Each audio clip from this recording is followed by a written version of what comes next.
Општинската изборна комисија во Делчево денеска ги додели уверенијата на новиот градоначалник на Делчево Горан Трајковски и новите членови на Советот на општина Делчево. Делчево гласаше мирно, фер и демократски, со исклучок на некои технички недоследности што општинската изборна комисија ги реши доследно.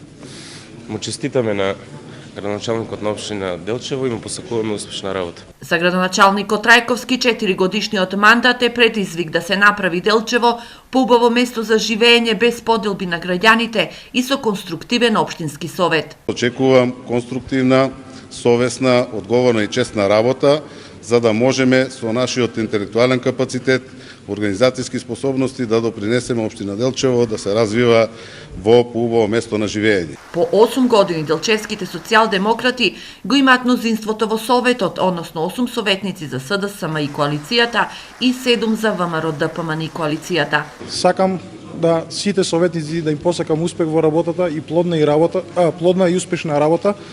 Сакам советничката група, односно сите советници, да ги надминеме партиските и личните интереси и да работиме во служба на граѓаните на општина Делчево. Од име на ВМРО ДПМН и коалицијата да се заблагодарам на граѓаните што ни укажаа довербата и во периодот што престои ние ќе се потрудиме максимално да ја оправдаме таа доверба без разлика на критериумите и условите. Примопредавањето на функцијата меѓу поранешниот градоначалник Шехтански и новиот Трајковски е најавено за утре.